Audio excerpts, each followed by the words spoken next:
Assalamualaikum Ustaz, Waalaikumsalam warahmatullahi wabarakatuh. Saya mau bertanya bagaimana caranya agar kita bisa terhindar dari zina. Ya, dan apakah kalau saya bertobat dosa zina saya yang lalu bisa diampuni Allah Subhanahu wa taala? Saya senang sekali dengan pertanyaannya. Ya, saya mau bertanya bagaimana caranya agar kita, berarti Anda dan saya kan, kita semua bisa terhindar dari zina. Nah, itu bagus sekali untuk kita semua karena banyak potensi-potensi yang bisa menjerumuskan kepada itu.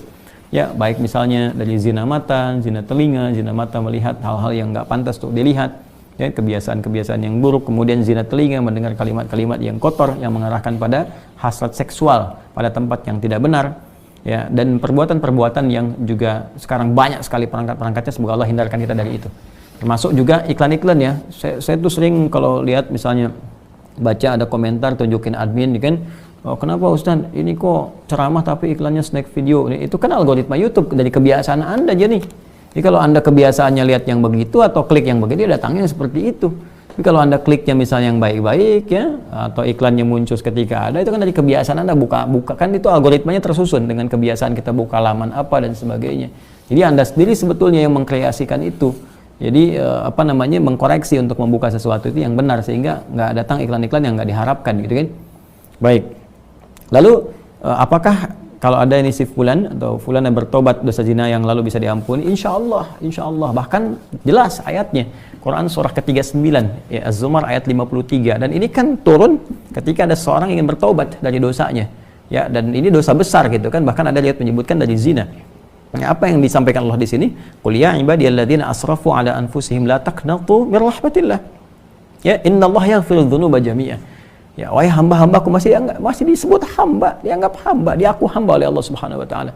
Ya, kata Allah, "Hei hamba-hambaku," katakan Muhammad SAW kepada hamba-hambaku yang israf berlebihan. Jadi israf itu udah standar tertinggi dalam dosa. Ya, jadi ada khata, nanti ada afu pasangannya, ada dzambun, ada ghafir pasangannya. Ghafir Quran surah ke-40 misalnya ayat 3, ghafiriz dzambi wa qabilit taubi. Kemudian ada naik lagi dzunubun, ada ghafar pasangannya seperti surat Nuh ayat 10, faqultu astaghfiru rabbakum innahu kana ghaffar. Ada ghafur. Kalau naik lagi dzunubun ma'adh-dzulmi, jadi khata'un, dzambun, dzunubun ma'adh-dzulmi pasangannya ghafur, kemudian israf pasangannya rahim. Ya, israf pasangannya apa? Rahim. Makanya disatukan di Al-Baqarah ayat 286 kan, Rabbana la tu'akhidna in nasina aw akhtana khata', Rabbana wa la tahmil 'alaina isran kama hamaltahu 'alal ladzina min qablina. Itu dzambun dan dzunubun ma'adh-dzulmi. Rabbana wa la tuhammilna ma la taqata lana bihi, seperti israf. Wa'fu 'anna, al-'afwu, waghfir lana, ghafir, ghaffar dan ghafur, warhamna, rahim. Nah, tingkat tertinggi ini dosa-dosa besar, seperti zina kan dosa besar. Yang membunuh dosa besar. Maka kata Allah, "Qul ya ibadiyalladzina asrafu 'ala anfusihim," hai hamba-hambaku yang pernah berbuat israf. Mungkin ada sebagian yang pernah zina, pernah membunuh, dosa-dosa besar, ya, pernah korupsi, mau tobat dan sebagainya. Masya Allah, ya, alhamdulillah dia mau tobat, mau kembali karena mungkin doa orang tuanya, doa sekitarnya, kesadaran dirinya, kan? Kemudian la taqnatu min rahmatillah, jangan putus asa dari rahmat Allah Subhanahu wa taala. Innallaha yaghfiru dzunuba jami'a. Allah akan mengampuni dosa-dosa itu seluruhnya sepanjang kamu mau tobat. Sepanjang mau tobat. Makanya Allah itu sangat menyukai orang-orang yang tobat dan berusaha kemudian kita mendekat kepada Allah. Dan Allah pun berikan jalan sampai titik terakhir dia, sampai nyawa di kerongkongan. Kan yang paling viral itu kisah Fir'aun kan? Ya, Fir'aun, Allah menerapkan keadilan, memberikan contoh kepada kita. Ini Fir'aun, Fir'aunnya, ya, yang merasa paling kuasa, hobi bunuh orang dan sebagainya, zalim dia, masih diberikan kesempatan untuk tobat dengan diberikan bimbingan dari dua nabi. Kurang apa coba Musa dengan Harun? Ya, diutus untuk Fir'aun. Ya, idzhaba ila fir'auna innahu tagha. Datanglah kepada Fir'aun, dakwahi dia dengan penuh kelembutan. Dia sudah mulai menyimpang.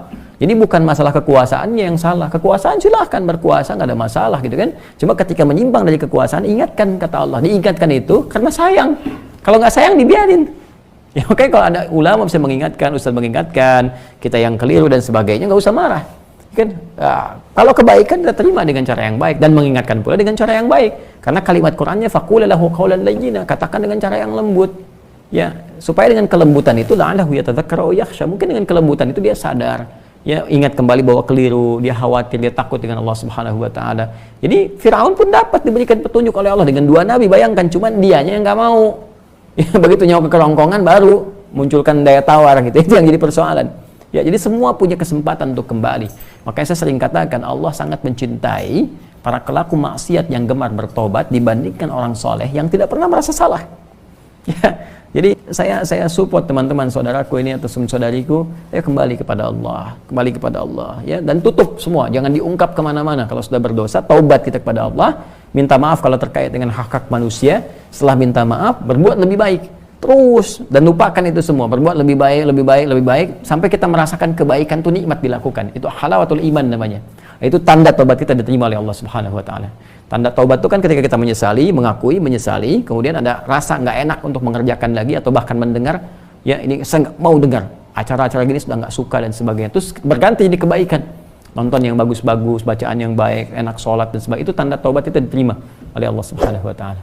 Ya, jadi di sini saya kira semua punya kesempatan yang sama untuk menjadi baik, untuk dimuliakan oleh Allah Subhanahu wa taala, dan tidak sungkan kita mendoakan setiap orang termasuk diri kita sendiri yang selalu berusaha konsisten pada nilai-nilai kebaikan.